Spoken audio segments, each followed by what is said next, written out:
किस चीज़ का बात कर रहे थे? टैक्स का, है ना? बहुत दिन के बाद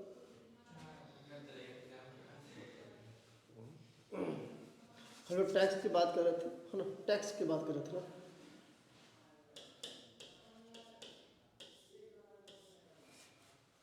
टैक्स में बहुत कुछ पढ़ा दिए थे। क्या क्या पढ़ाए थे? अप्रत्यक्ष कर, प्रत्यक्ष कर, ये सब बारे में बता दिए थे कि अप्रत्यक्ष कर किसको कहते हैं, प्रत्यक्ष कर किसको कहते हैं, है ना? थोड़ी सी और चर्चा कर लेते हैं।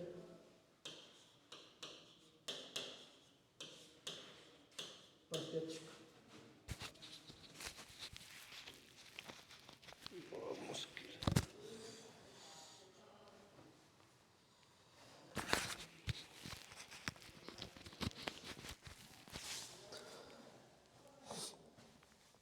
प्रत्यक्ष कर और अप्रत्यक्ष कर।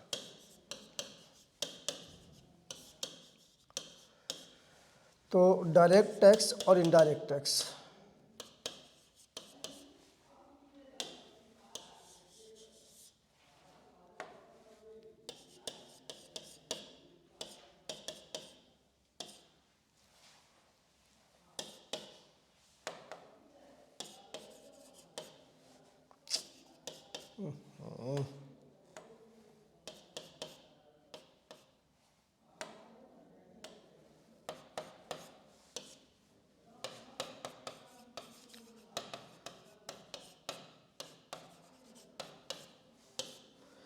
तो बताइए डायरेक्ट टैक्स और इनडायरेक्ट टैक्स किसको कहेंगे? बताइए। एक और कहाँ गए? घर। और लोग जी घर चले गए सब, तो ना बताइए, आप बताइए।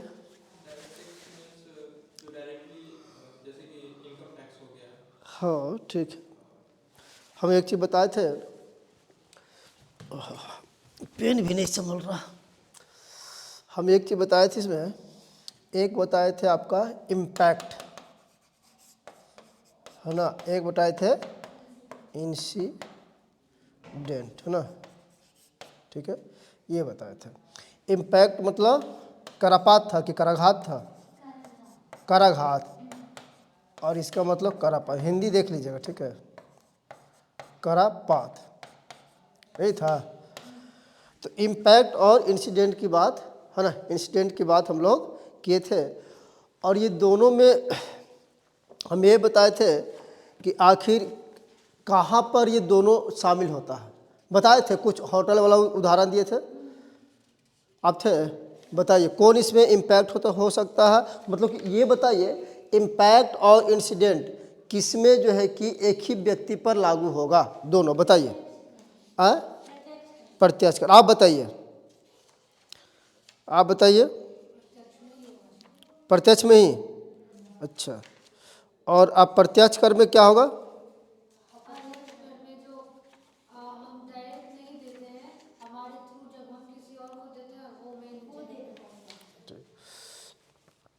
बिल्कुल ठीक है ना? ओहो, ऐसा दिक्कत है ना ये।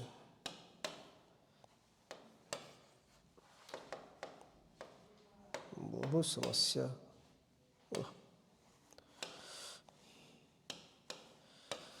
तो यहाँ पर ये बताए थे इम्पैक्ट, जैसे एक होटल में गए, है ना?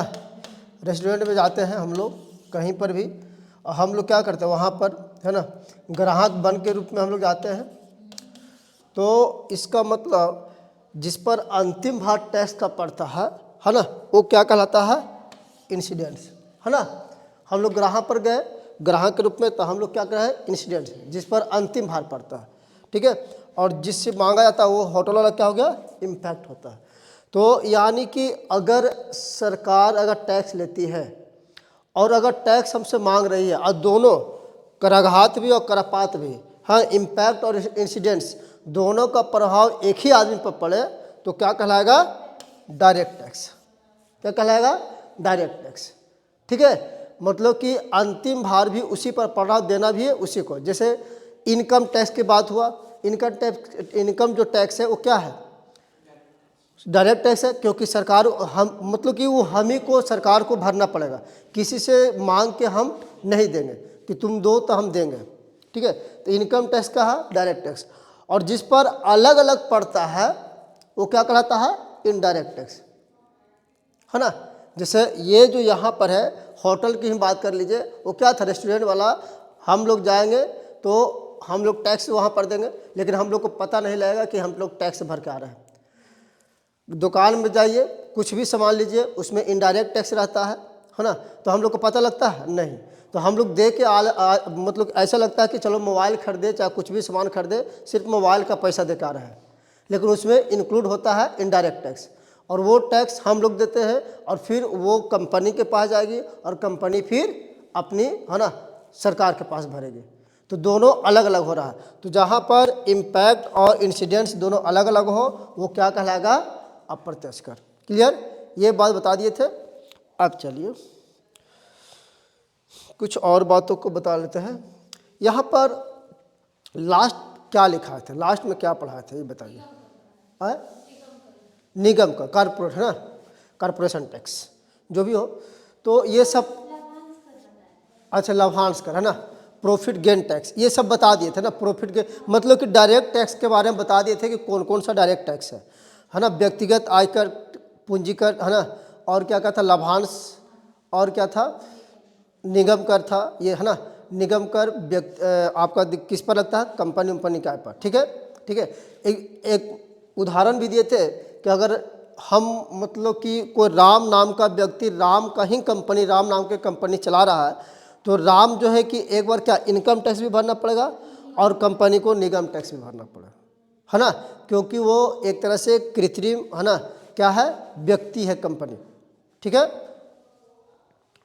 तो अब जो है कि हम लोग बात करते हैं थोड़ी सी, आप लोग ITR के बारे में सुने होंगे, ITR फाइल करते होंगे, करते हैं कि नहीं, आप लोग करते हैं, नहीं करते हैं, अच्छा अच्छा, है ना। ITR फाइल, है ना, कुछ नहीं, कर लेना चाहिए। अगर पैन कार्ड वगैरह है तो करने से फ़ायदा होता है कि आपको क्या बोलते हैं, लोन वगैरह, है ना, आसानी से मिल जाता है, ठीक है चाहे नहीं, उसे कर लेना चाहिए। चलिए, तो इसमें हम लोग है ना, ITR के बारे में बात करते हैं। एग्ज़ाम दिए थे, अच्छा कोई बात नहीं, है ना, इस बार एग्ज़ाम बहुत कचरा हो गया है,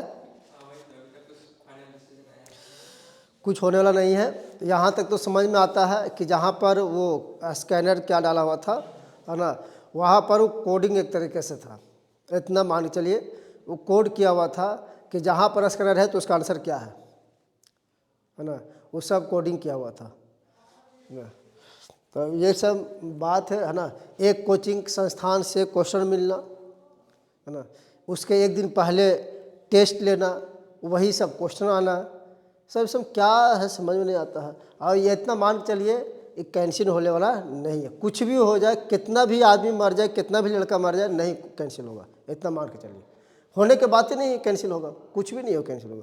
वो जब तक सुप्रीम कोर्ट में चला गया है, सुप्रीम कोर्ट देखिएगा, सुप्रीम कोर्ट बोल दिया कि हम इस पर क्या बोले, बहस नहीं करेंगे। पहले हाई कोर्ट में जाइए, उसके बाद मेरे पास आइए। अब हाई कोर्ट में आएगा तो उसका सब आदमी है, ठीक है, हाई कोर्ट में। और जब तक हाई कोर्ट का प्रोसेस चलेगा, है ना, तब तक इधर पूरा BPSC अपना काम कर लेगा। अगर स्टार्टिंगे में ही अगर हाई कोर्ट अगर रोक लगा, स्टे लगाता है कि जब तक यहाँ पर प्रोसेस चल रहा है ना, BPSC आगे नहीं कोई काम करेगी, तब तो ठीक है। अगर कहीं पर ठीक है बहस कर रहा तब तो वो उधर बेड़ा पार, काम खत्म। फिर ज्वाइनिंग होने के बाद फिर संभव नहीं है, फिर जिसका ज्वाइनिंग होगा ना वही जो है कि इसमें टूट पड़ेगा कि बाप अब मेरा ज्वाइनिंग हो गया, अब केस लड़ेगा, फिर कैंसिल करेगा लेने के तो ये संभव नहीं है। तो ITR, है ना, ये आखिर जो आपका इनकम होता है ना, जो इनकम है, तो इसको पे करने के लिए, है ना, इनकम टैक्स चुकाने के लिए पहले आपको ITR करना पड़ेगा। और ITR में ये बताना पड़ेगा कि आपका इनकम क्या था, क्या इनकम, क्या खर्च, इस सब चीज़ के बारे में उसमें बताना पड़ेगा। और फिर उसके बाद जिस स्लैब में आप आइएगा, स्लैब है कि 1 से 7 लाख के बीच, है ना, 0 से 7 लाख के बीच, 7 लाख से ऊपर, फिर उसके ऊपर, है ना, कितना परसेंटेज के बीच में आप आइएगा। अब ये जनवरी है, 1 फरवरी को बजट पेश होगा, उसमें सारा चीज़ को बारे में है ना उसमें बता दिया जाएगा। इसलिए नया सिरे से जब ये बजट आ जाएगा ना, उसमें टैक्स का स्लैब उस समय बता देंगे कि कितना टैक्स किस में लग रहा। ठीक है, तो ITR यानी कि इसमें लिख सकते हैं, लिख लीजिए एक लाइन, व्यक्तिगत आयकर है ना, व्यक्तिगत आयकर मतलब कि पर्सनल इनकम है ना टैक्स।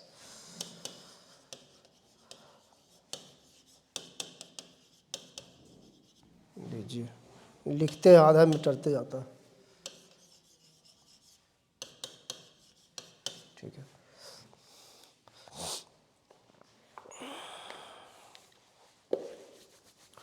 लिखिए, करदाता द्वारा अपने वार्षिक आय की घोषणा करना ही, करदाता द्वारा जो इनकम है ना, जो टैक्स भरता है, हाँ टैक्स पेयर, करदाता द्वारा अपने वार्षिक आय की घोषणा करना ही ITR कहलाता है। ITR का फुल फॉर्म क्या होता है बताइए, है ना, क्या होता है? Income tax return.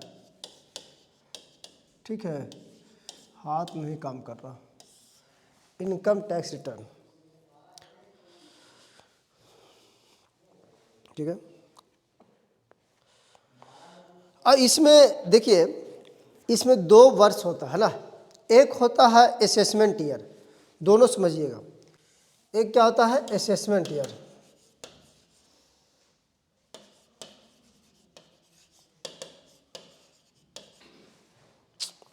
एक क्या होता है? असेसमेंट ईयर होता है, और एक फाइनेंशियल ईयर।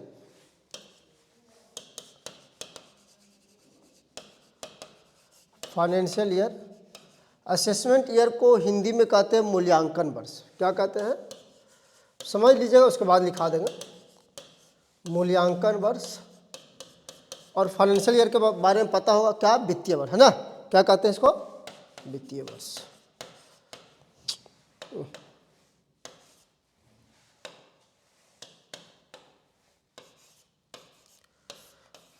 वित्तीय वर्ष कहते हैं। तो असेसमेंट ईयर किसको कहते हैं और वित्तीय वर्ष किसको कहते हैं बताइए। जिसे इस साल फरवरी में बजट पेश होगा, है ना, तो इस साल 2025 आ गया है, इसका वित्तीय वर्ष क्या होगा? फाइनेंशियल ईयर क्या होगा इसका? हाँ बिल्कुल, है ना, 25-26, 2025-26, 2025-26, 2025-26 का मतलब कहने का मतलब ये हुआ कि 1 अप्रैल,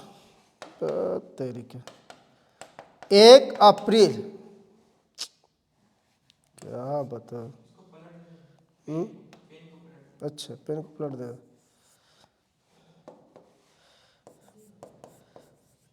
फिर भी हो रहा है। 1 अप्रैल है ना से लेकर 31 मार्च, यही ना, 31 मार्च। इसका मतलब कि 2025 का 1 अप्रैल से शुरू होगा वित्तीय वर्ष, और 2026 का 31 मार्च तक चलेगा। ठीक है, सबका अपना अपना वित्तीय वर्ष होता है, आप अपने हिसाब से मान लीजिए इसको। सरकार ने माना है 1 अप्रैल से 31 मार्च। ठीक है, ये होता है फाइनेंशियल ईयर। अब असेसमेंट ईयर किसको कहेंगे बताइए? असेसमेंट ईयर किसको कहेंगे? ये असेसमेंट ईयर किसको कहेंगे? तो ये जो असेसमेंट ईयर कहेंगे, ये 25-26 था, है ना, ये क्या था? 25-26 फाइनेंशियल ईयर। ये असेसमेंट ईयर कहेंगे 2026-27। किसको कहेंगे? 2026-27। अब ध्यान दीजिएगा, ध्यान देना इस बात कि अभी क्या चल रहा है? अभी जो फाइनेंशियल ईयर है 2024-25 का ही है। अभी क्या है? पिछले साल 2024-25 का है, 2024-25। ठीक है, 2024-25 चल रहा था, तो 2024-25 फाइनेंशियल ईयर चल रहा था, तो इसका असेसमेंट ईयर कब होगा? 2025-26 यही होगा ना। कब था? 2025-26, सॉरी 2025-26। ठीक है, इसका मतलब कि ये हो गया असेसमेंट ईयर, ये था फाइनेंशियल ईयर, अभी प्रेजेंट की बात करें तो जिस वर्ष है ना, जिस वर्ष ITR किया जाता है ना, उस वर्ष को कहते हैं असेसमेंट ईयर। ठीक है ना, जिस वर्ष ITR किया जाता है, जैसे अब करेगा ना, अब करेगा है ना, अब जानकारी कब कर देगा, पिछले वर्ष का जानकारी देगा कि कितना मेरा इनकम हुआ, यही ना। तो जिस वर्ष कर रहा है उसको क्या कहते हैं असेसमेंट ईयर, जिसमें ITR फाइल करेगा। और जिस वर्ष के लिए कर रहा, किस वर्ष के लिए कर, किस वित्तीय वर्ष के लिए कर रहा, 24-25 के लिए कर रहा है ना, 24-25 का ही इनकम ना बताएगा, हम पिछले बार का ही इनकम इस बार बताएंगे। तो इस बार बता रहे हैं तो इस वर्ष को कहेंगे असेसमेंट ईयर, ठीक है। और पिछले वर्ष का है ना बता रहे हैं उसको कहेंगे फाइनेंशियल ईयर। समझ में आया, नहीं समझ में आया, नहीं फिर से बताता हूँ। हाँ तो वही ना करेंगे, तो एक साल पीछे करेंगे तो जब कमा लेंगे तब ना करेंगे। जैसे हम अभी मतलब 2024 कमा लिए तो 2024 की जानकारी अभी देंगे ना, है ना। तो अब अभी देंगे कि हम कितना कमाए, तब ना टैक्स भरिएगा आप। तो अभी देंगे तो अभी हम ITR करेंगे, तो अभी इस साल करेंगे तो इस साल को कहेंगे असेसमेंट ईयर। ठीक है, समझे। हाँ असेसमेंट ईयर, हाँ जिस ईयर के लिए हम कर रहे हैं वो होगा फाइनेंशियल ईयर, क्योंकि उसी समय का आप अपने जानकारी दीजिएगा इनकम। समझ गए ना, ठीक है। जैसे हमको दीपावली दुर्गा पूजा में क्या खर्चा हुआ, दुर्गा पूजा के बाद ना पता लगेगा कि हाँ इतना खर्चा हुआ। ठीक है, समझ आ रहा है ना। होली में क्या खर्चा हुआ, होली खत्म होने दीजिए, उसके बाद समझ हिसाब किताब कीजिएगा, उसके बाद पता लगा पैसा तो है ये नहीं है है ना।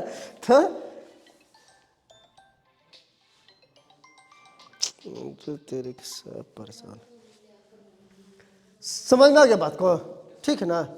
तो लिख लीजिए असेसमेंट ईयर किसको कहते हैं। पहले ये एक जो उदाहरण दिए हैं उसको लिख लीजिए, है ना। असेसमेंट ईयर और फाइनेंशियल ईयर, ये डेट डाल लीजिएगा तो ज़्यादा अच्छा रहेगा। उसके बाद लिख लीजिएगा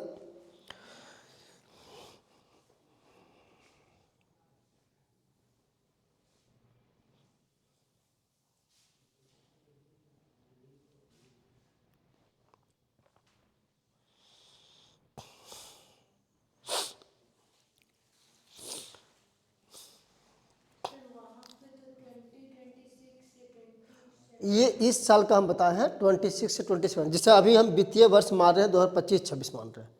ठीक है ना, 2025-26 मानेंगे वित्तीय वर्ष। तो एक मिनट ऐसे समझ लीजिए कि असेसमेंट ईयर वित्तीय वर्ष के जस्ट बाद वाला होता है असेसमेंट ईयर। ठीक है, वित्तीय वर्ष के जस्ट बाद वाला असेसमेंट ईयर होता है। ठीक है ना, अगर 26-27 है तो 26 से तो 27-28 होगा। ठीक है, समझ में आया। हाँ वो, हाँ 26 का, ठीक है। तो लिख लीजिए मूल्यांकन वर्ष, जिस वर्ष का आय का मूल्यांकन किया जाता है, जिस वर्ष का आय का मूल्यांकन किया जाता है उसे मूल्यांकन वर्ष कहा जाता है।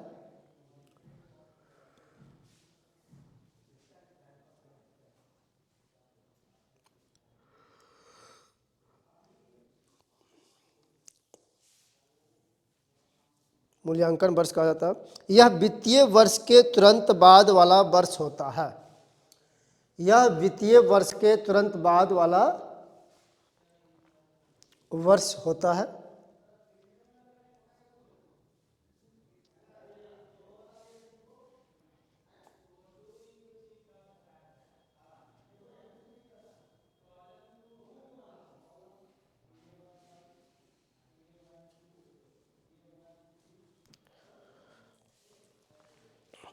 वास्तव में इसके अंतर्गत पिछले वित्तीय वर्ष के आय एवं और व्यय का मूल्यांकन किया जाता है।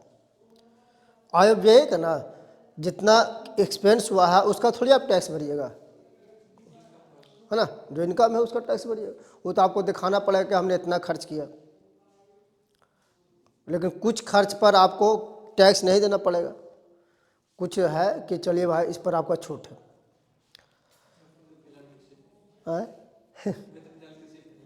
किसी पर नहीं है।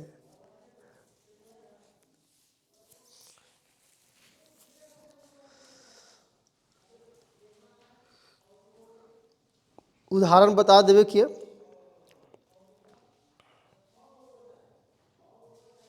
वित्तीय वर्ष लिख लीजिए। जिस आधार वर्ष पर आय की गणना की जाती है,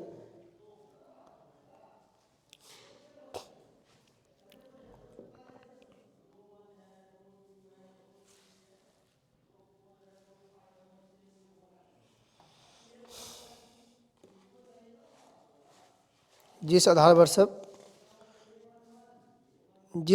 वर्ष पर आय की गणना की जाती है उसे वित्तीय वर्ष कहा जाता है। समानता एक वित्तीय वर्ष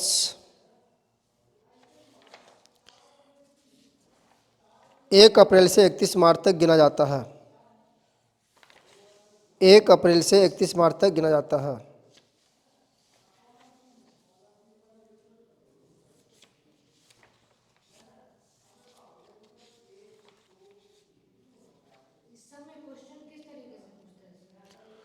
क्वेश्चन देखिए, ऐसा नहीं कि सबसे क्वेश्चन पूछ ही देगा। नहीं मतलब जैसे इस टॉपिक से अगर पूछेगा तो किस वे में पूछेगा, ये ना कि ये अगर ऐसा ये देखिए, छोटा मोटा क्वेश्चन पूछ सकता तो वित्तीय वर्ष पूछ सकता है ना। कितना मतलब कहाँ से कहाँ तक को वित्तीय वर्ष कहा जाता है ना, ये पूछ सकता है। देके पूछ लिया कि कौन सा हाँ, कुछ ऐसा भी पूछ सकता है। अब लिखिए एक टीडीएस लिखिए, दोनों लिख लिए ना। अच्छा, इसमें एक चीज़ और कुछ लिख लीजिए, ऐसा हम बाद में बताएंगे ही कि किस में आपको छूट मिलेगा। कुछ खोज रहे मिल नहीं रहा।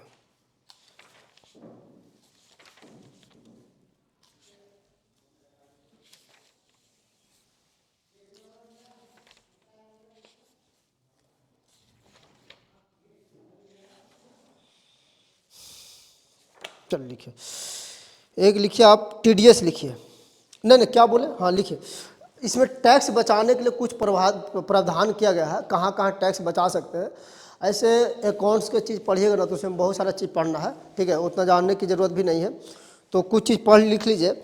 आईटी एक्ट 1961, ये क्वेश्चन पूछेगा है ना, किस एक्ट के तहत है ना कुछ टैक्स में है ना छूट मिलता है, ठीक है। तो आईटी एक्ट लिखिए, हाँ आईटी एक्ट 1961 है ना, लिखिए।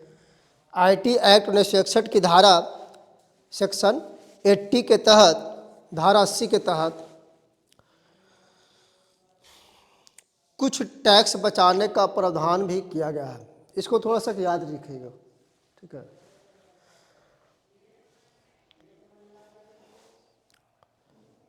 जैसे एलआईसी कर लीजिए, लाइफ इंश्योरेंस, कुछ भी इंश्योरेंस हो है ना। म्यूचुअल फंड में पैसा जमा कर दीजिए, म्यूचुअल फंड, पीएफ अकाउंट खुलवा लीजिए, ठीक है। ये हेल्थ इंश्योरेंस कर लीजिए। ये सभी तरीक़ा से मिला के 1.5 लाख रुपया तक आपको है ना, 1.5 लाख रुपया दिखा सकते हैं कि हमको 1.5 लाख रुपया है ना इस जगह इन्वेस्ट किए हैं। तो आपको मान चलते हैं कि सरकार अगर कह दी कि 0 से 7 लाख तक क्या है, 0 से 7 लाख तक आपको 0% कोई भी टैक्स नहीं लगेगा। अब मालूम चला कि आपका इनकम 7 लाख से ऊपर चला गया है ना, 8 लाख या कुछ भी हो गया, 8 लाख हो गया, अब तो आपको टैक्स भरना पड़ेगा है ना। तो यहाँ प्रावधान किया हुआ है कि आप इसमें 1.5 लाख घटा सकते हैं। कैसे, जैसे ही ऊपर तो इंश्योरेंस खुलवा लीजिए, 1.5 लाख कहाँ खर्च करना है, इंश्योरेंस करवा लीजिए है ना। कुछ पीएफ में कट रहा है, इतना पीएफ में कट रहा है, तो जहाँ पर भी समझ में आया 1.5 लाख आप मैनेज कर सकते हैं। ऐसे 1.5 लाख के अलावा भी है, लेकिन हम एक अलग से आप लोगों को बताएंगे, ऐसे जानने की जरूरत तो नहीं है, लेकिन लास्ट में बता देंगे। क्या बोले, हाँ वो बहुत सारा चीज़ है जहाँ आप बचा सकते हैं पैसा, ठीक है ना। तो उस सब एक्ट मतलब कौन कौन सा सेक्शन के तहत कौन सा मतलब कि किस चीज़ को बचा सकते हैं, वो सारी चीज़ें है, बहुत सारा सेक्शन है ना। एक जगह हम लिखा देंगे, ठीक है ना। 9 गो तक आपको पेज छोड़ दीजिएगा तो हम लिखा देंगे उसमें, ठीक है। लिखिए टीडीएस क्या है,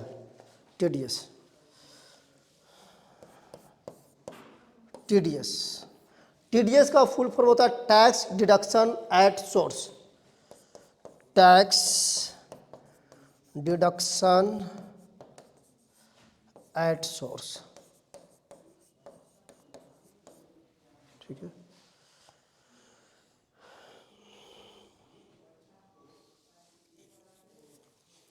टीडीएस कहा जाता है।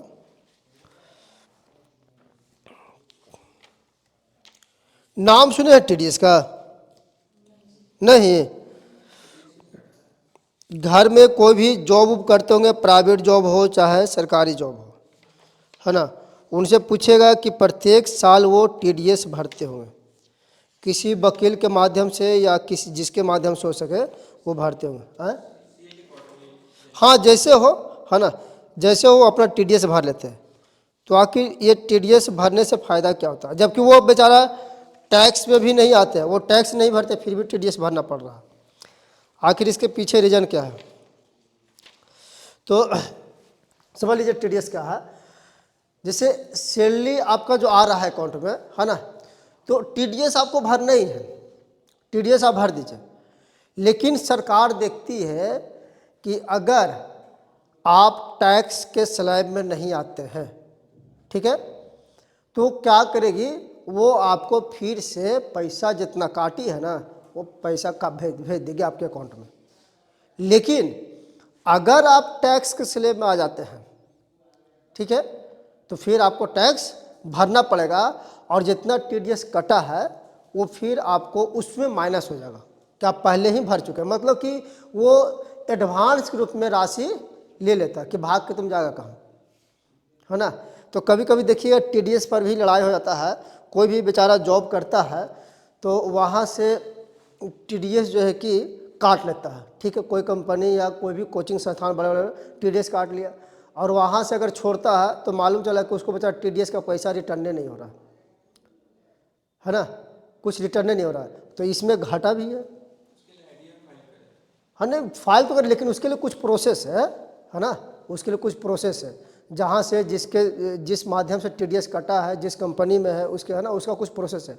इन लोग क्या करता है, सब दबा के रख देता है ना, दबा के रखता है इसलिए कि मेरे के यहाँ से भागेगा कहाँ, ये सब बात होता है।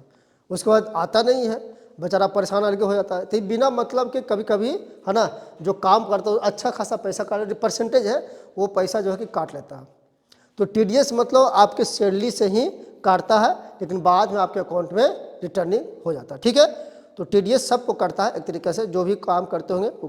तो लिख लीजिए, कंपनी द्वारा व्यक्ति की सैलरी से ही, देखिए ये कंपनी द्वारा ही काटा जाता है, एक चीज ध्यान रखिए, ये कंपनी द्वारा काटा जाता है। जिस कंपनी में आप काम करते हैं उसके द्वारा काटा जाएगा, वो पहले ही काट के रख लेता है, ठीक है। और उसके बाद क्योंकि कंपनी को ही भरना, जैसे मान लीजिए कि कोचिंग चल रहा है तो इस कोचिंग को, है ना, टैक्स भरना पड़ेगा, ठीक है। तो ये क्या करेगा, है ना, ये आप मतलब आपको जो अकाउंट से जो पैसा दिया जा रहा है ना, तो एक अनुमान लगता है कि इतना पैसा दे रहे हैं, है ना, उसको भी लगता है ये टैक्स भरेगा या नहीं भरेगा, जो भी हो। तो आपसे पहले टीडीएस ये कोचिंग संस्थान काट लेगी, ठीक है। अब बताइए टीडीएस काट ली, अगर आप छोड़िएगा तो कहाँ से रिटर्न लीजिएगा, यही ना आना पड़ेगा। आइए, अभी परफेक्शन वाला भी विवाद इसीलिए हुआ था, टीडीएस का पैसा दे नहीं रहा था, सबको बेचारा काट लिया था, सैलरी अलग से नहीं दे रहा, ठीक है ना। तो कंपनी द्वारा व्यक्ति के सैलरी से ही टैक्स काटकर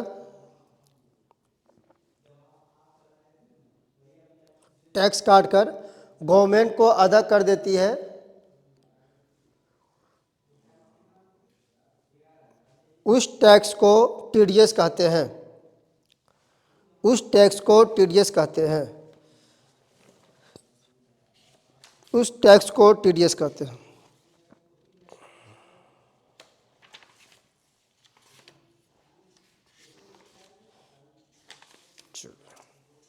ठीक है।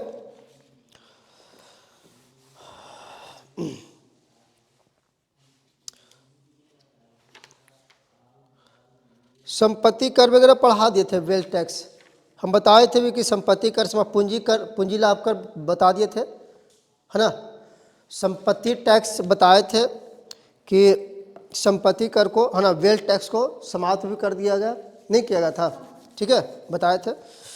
तो अब लिखिए उसी में थोड़ा सा लिख लीजिए अगला पॉइंट, प्रत्यक्ष कर वाला में ही कुछ कुछ और प्रत्यक्ष कर है, डायरेक्ट टैक्स, उसके बारे में लिख लीजिए। जैसे आप लिखिए वेल्थ टैक्स, संपत्ति कर, वेल्थ टैक्स,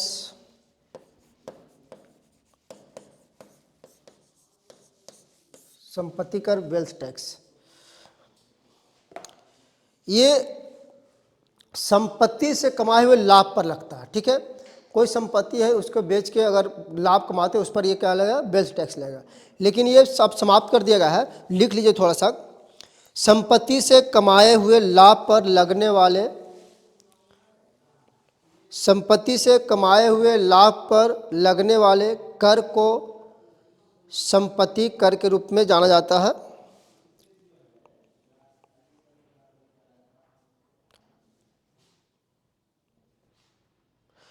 लेकिन ये जो संपत्ति कर लगता था, वेल्थ टैक्स, ये केंद्र सरकार के द्वारा नहीं बल्कि राज्य सरकार द्वारा लगाया जाता था। यहाँ पर लिख लीजिए कि यह राज्य सरकार द्वारा लगाया जाता था, है ना, यह राज्य सरकार द्वारा लगाया जाता था।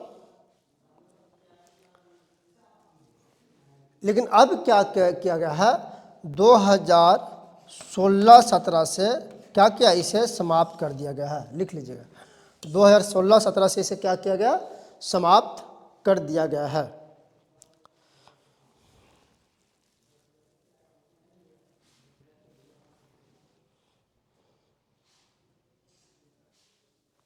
ठीक है, ठीक है।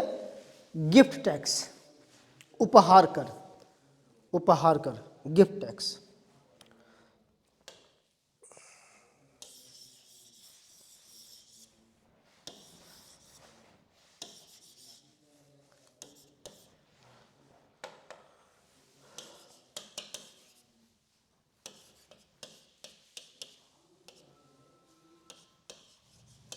गिफ्ट टैक्स, उपहार कर। देखिए उपहार कर में क्या होता था, है ना, उपहार कर,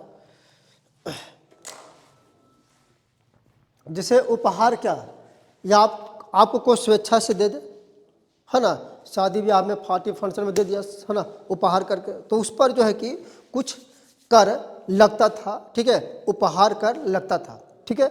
लेकिन अब क्या हुआ है कि इसको भी समाप्त कर दिया गया। अरे भाई वो बेचारा देने जा रहा है, उसको वो मांग थोड़ी रहा है, लेकिन वो कहना था सरकार को कि अब जैसे कोई अगर मान लीजिए 1 करोड़ रुपया ला के दे दिया आपके पास, तो आपका इनकम एक तरह से हो गया ना, है ना, आपकी संपत्ति, तो उसको उस पर टैक्स दीजिए। तो ये अब इसको समाप्त कर दिया गया। तो यहाँ पर थोड़ा सा लिख लीजिए, वर्तमान में इसे समाप्त कर दिया गया, ठीक है, वर्तमान में इसे क्या समाप्त कर दिया गया। लेकिन पहले डायरेक्ट टैक्स के श्रेणी में ये आता था, इसे समाप्त कर दिया गया।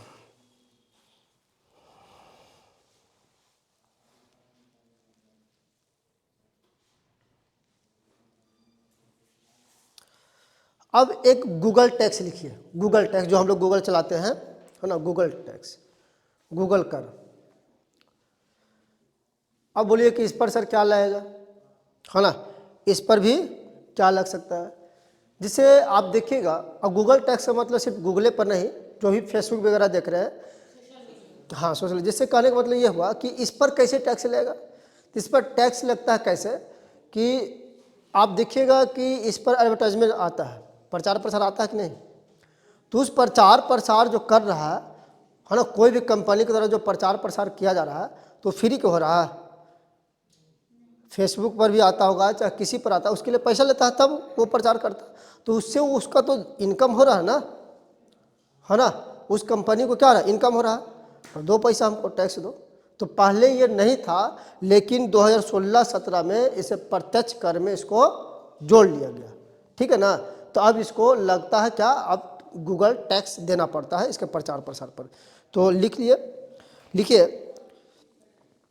यह कर भारत सरकार द्वारा, यह कर भारत सरकार द्वारा बजट 2016-17 में, हाँ ठीक, यह कर भारत सरकार द्वारा बजट 2016-17 में प्रत्यक्ष कर के रूप में प्रत्यक्ष कर के रूप में प्रस्तावित किया गया था।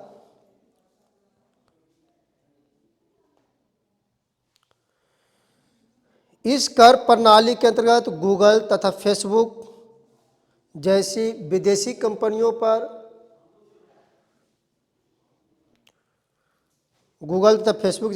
विदेशी कंपनियों पर ऑनलाइन विज्ञापन के जरिए प्राप्त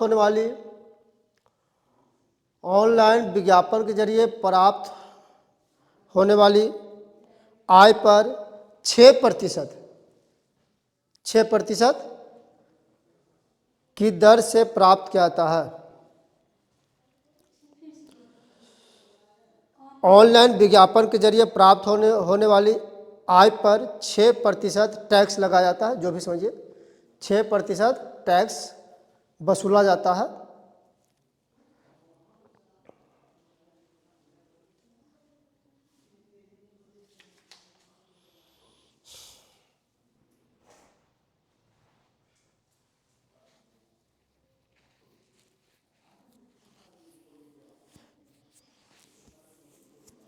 ठीक है, अब लिखिए एक और है,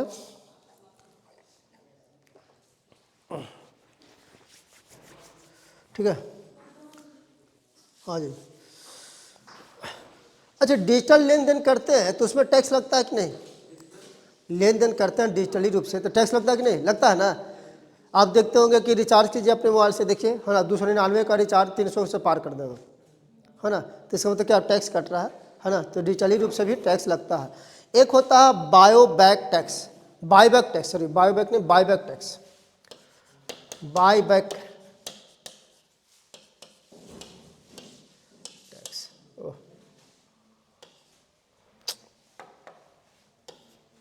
बहुत झमेला। बायबैक टैक्स, ठीक है, बायबैक टैक्स।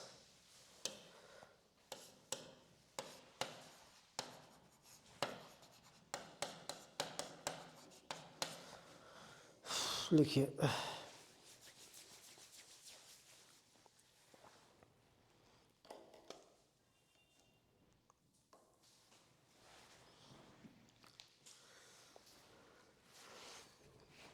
बायबैक टैक्स होता है क्या?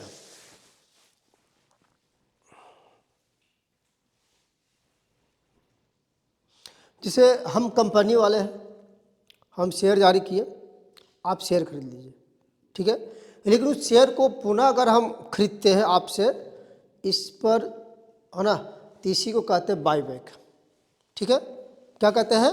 बाईबैक। तो शेयर की पुनर्खरीद पर, है ना, ऐसा कहा जाता है कि 20%, है ना, टैक्स आरोपित किया गया है। कितना प्रतिशत? 20%, ठीक है। और ये किस पर, है ना, ये किसको देना पड़ेगा? कंपनी को देना पड़ेगा, ठीक है, किसको देना पड़ेगा? कंपनी को, ठीक है। क्योंकि ऐसा हो सकता है कि जैसे मान चलते हैं कि मेरे पास पैसा ज़्यादा आ गया होगा, है ना, अब इस पैसा को छुपाने के लिए हम हो सकता है ऐसा भी कर सकते हैं, आपसे शेयर खरीद ले, है ना, तो आपको पैसा देना पड़ेगा ना, आपसे शेयर खरीदे पैसा देना पड़ेगा। तो पैसा इनकम छुपाने के चक्कर में आप कह सकते हैं कि भाई हम तो शेयर खरीदे हुए, इतना पैसा दे दिए, मेरे पास पैसा नहीं है। तो वो सरकार की नज़र में पैसा है तब तो शेयर खरीदे, है ना, और उसी से शेयर खरीद रहे हैं जिसको आप शेयर बेचे थे, तो इसीलिए इस पर टैक्स कंपनी को ही भरना पड़ता है। ऐसे को क्या कहते हैं? Buyback tax. मतलब कि शेयर की पुनर्खरीद पर, है ना, टैक्स भरना ही क्या कहलाता है? Buyback tax. क्लियर? चलिए लिख लीजिए, ऐसे लिखिए, कंपनी शेयरधारकों से शेयर की पुनर्खरीद करती है। कंपनी शेयरधारकों से शेयर की पुनर्खरीद करती है, उसे बाईबैक टैक्स कहा जाता है, और सॉरी पुनर्खरीद करती है, और इस पर लगने वाले टैक्स को बाईबैक टैक्स कहा जाता है।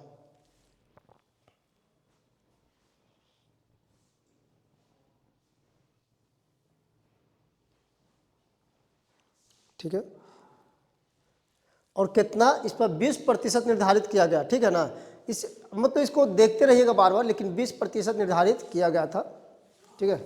इस पर जो टैक्स लगता था 20%।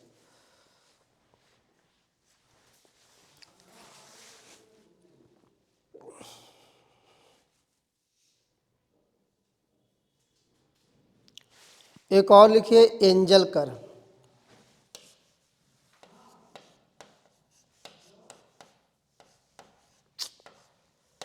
एंजल कर, ओह, ठीक है, एंजल।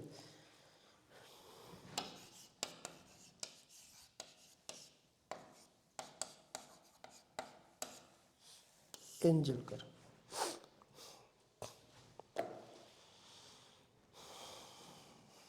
है ना। देखिए क्या होता है, कभी कभी कंपनी क्या करती है, अपनी विस्तार करने के लिए, है ना, वो अपना शेयर जारी करेगी। पैसा कहाँ से जुटाएगी? पैसा जुटाने का एक ही तरीका है, किसी के मांगने से कोई दे नहीं देगा।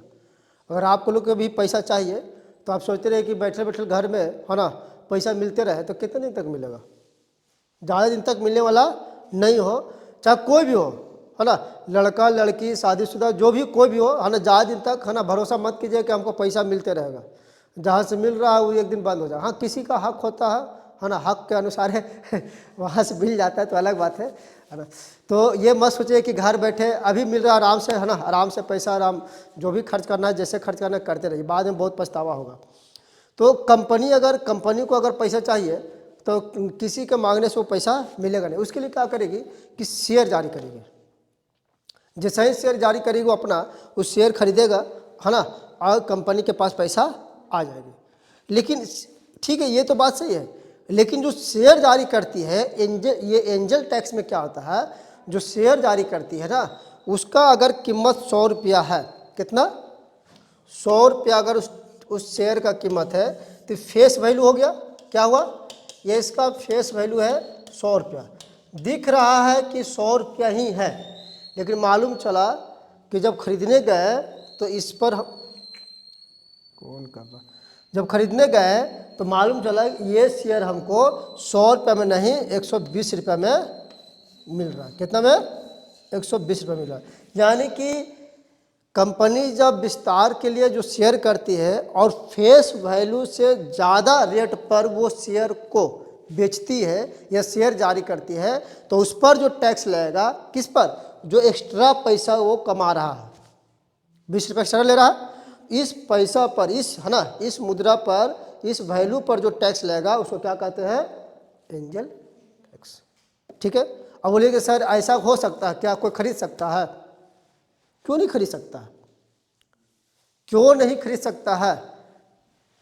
जिसे अगर लगे कि चलो ये अभी 100 रुपये का चीज़ 120 रुपये में दे रहा है और उसको लग रहा है कि नहीं ये हमको ज़्यादा देगा आगे चल के, ये बहुत बढ़िया कंपनी है, इसकी शेयर बहुत ज़्यादा वैल्यू है, तो क्यों नहीं खरीदेगा? निश्चित रूप से खरीद लेगा। ठीक है।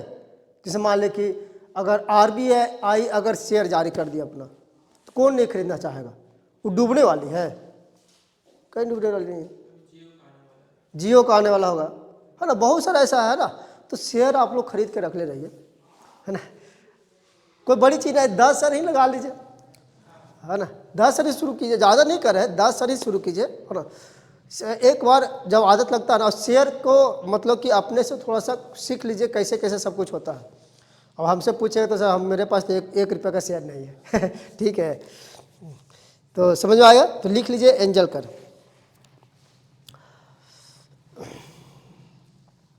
और खास करके देखिए ये सब जो कंपनी होती है ना, ये विस्तार कौन करता है? स्टार्टअप कंपनियां ज़्यादा विस्तार करती है ना, नया नया चीज़ों के लिए सोचेगा, है ना, कुछ नया और करने के लिए सोचेगा। तो ये सब कंपनी जो है एंजल कर, एक तरह से स्टार्टअप कंपनियों के द्वारा ही एंजल टैक्स वसूला जाता है। ठीक है। स्टार्टअप का नाम सुने भी होंगे, मोदी सरकार आए थे तो स्टार्टअप चलाए थे, है ना, नया चीज़ अपना शुरू कीजिए, है ना, आपको प्रधानमंत्री की तरफ से कुछ सहायता राशि मिलेगा। अब मिलता था कि नहीं मिलता था, भगवान जाने, है ना।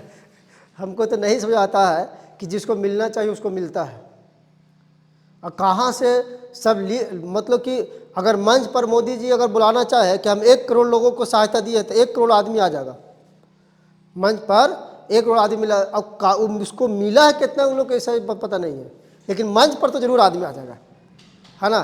देखो इतना लोगों को दिए है आवास, इतना लोगों को ये दिया, मतलब कॉपी पर पेज पर सब कुछ लिखा मिलेगा, लेकिन धरातल पर कुछ दिखाई नहीं देता, समझ में नहीं आता वो जाता कहाँ घर मकान।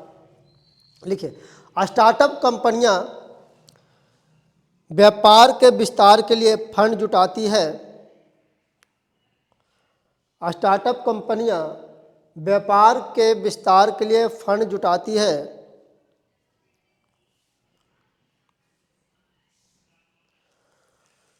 और इसके लिए पैसे देने वाली कंपनी या संस्था को शेयर जारी करती है।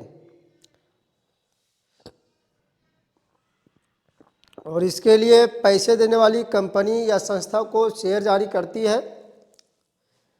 ये शेयर फेस वैल्यू की तुलना में अंकित मूल्य, है ना, फेस वैल्यू की तुलना में अधिक कीमत पर जारी की जाती है, अधिक कीमत पर जारी की जाती है।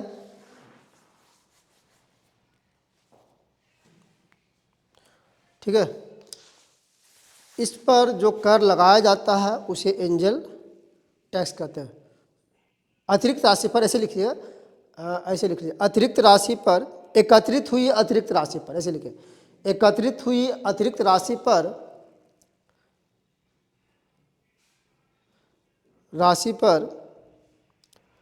अतिरिक्त राशि को, ऐसे लिखिए, अतिरिक्त राशि को, अतिरिक्त राशि को, तो ये जो 20 रुपया हो रहा है ना अतिरिक्त राशि, है ना, इसको कहते हैं क्या, एंजल फंड। क्या कहते हैं हम लोग, एंजल फंड। अब ब्रैकेट में लिख लीजिएगा अतिरिक्त राशि यानी कि एंजल फंड। ठीक है, एंजल फंड अतिरिक्त राशि को आय माना जाता है, आय माना जाता है। और इस पर जो कर लगाया जाता है उसे एंजल टैक्स कहा जाता है। और इस पर जो कर लगाया जाता है उसे एंजल टैक्स कहा जाता है। सिंपल सा भाषा, कोई बड़ी बात है नहीं, है ना। एक लाइन में समझ सकते थे कि कंपनी विस्तार करने के लिए अपने शेयर को फेस वैल्यू से ज़्यादा मूल्य पर, है ना, शेयर जारी करती है। और वो जो अतिरिक्त राशि जो प्राप्त होता है और उस पर जो टैक्स लगता है उस टैक्स को क्या कहते हैं, एंजल टैक्स कहते हैं। सिंपल सा फॉर्मूला, ठीक है, समझ आ गया। चलिए, अब इतना तक हम लोग समझे कि डायरेक्ट टैक्स को ख़त्म कर चुके, जो थोड़ी बहुत चीज़ बची हुई थी। अब हम लोग बात करते हैं इनडायरेक्ट टैक्स की। चलिए, तो पढ़ा जाए इनडायरेक्ट टैक्स।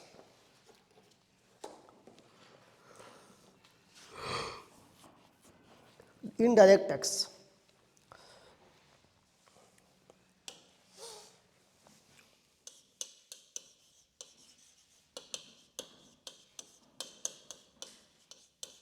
इनडायरेक्ट टैक्स अप्रत्यक्ष कर।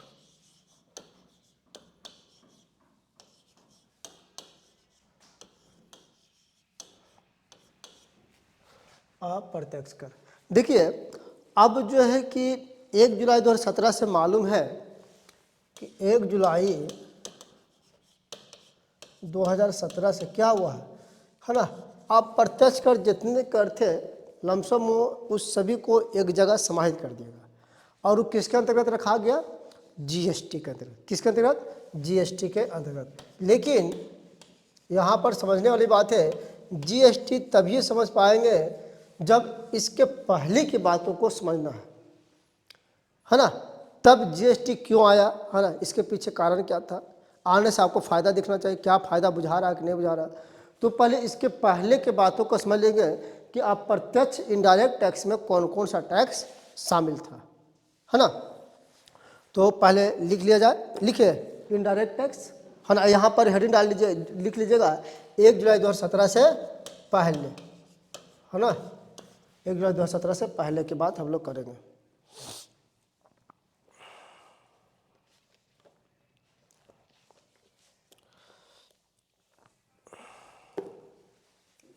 चलिए, जैसे क्या क्या पढ़ना है इसमें, कुछ कुछ हम लोग इनडायरेक्ट टैक्स में कुछ कुछ देख लेते हैं।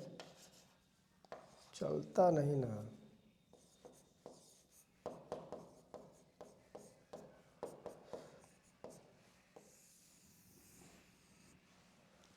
इनडायरेक्ट टैक्स में जिसे पहला लिख लीजिए उत्पाद शुल्क, जिसको कहते हैं एक्साइज ड्यूटी, ठीक है।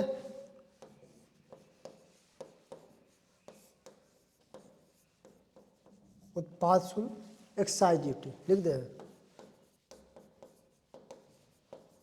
Excise duty.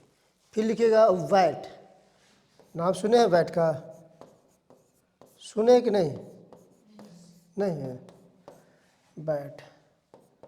फिर आप लोग लिख लीजिए सीमा शुल्क, ठीक है।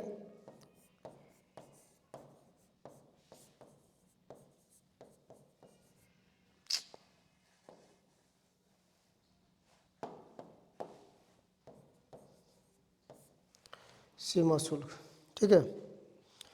सीमा शुल्क के बाद आप लोग लिख लीजिए सेवा कर, सर्विस टैक्स, ठीक है। सीमा शुल्क लिखे, ठीक है। कस्टम ड्यूटी जिसको कहते हैं, यहाँ पर लिख लीजिएगा अंग्रेजी में कस्टम ड्यूटी, हाँ।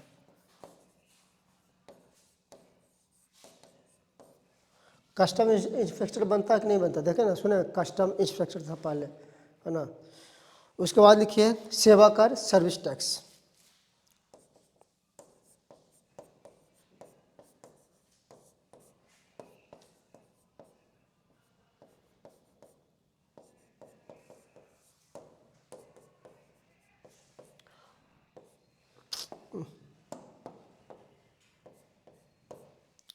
सेवा कर, सर्विस टैक्स। बिक्री कर लिख लीजिए सेल टैक्स, है ना, सेल टैक्स बिक्री कर।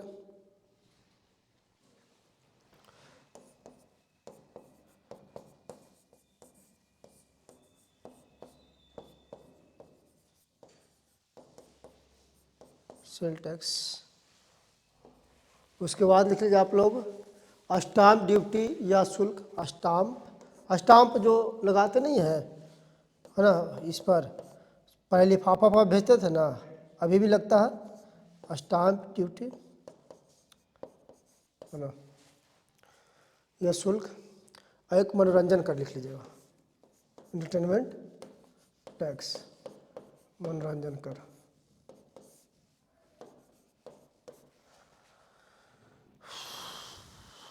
ये सभी आपका यहाँ पर आ जाता है।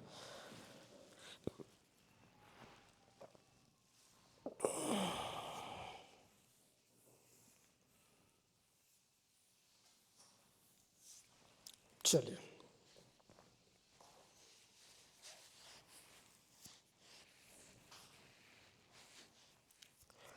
हम लोग एक एक करके उत्पाद शुल्क के बारे में पहले पढ़ लेते, ठीक है। एक्साइज पहला है उत्पाद शुल्क।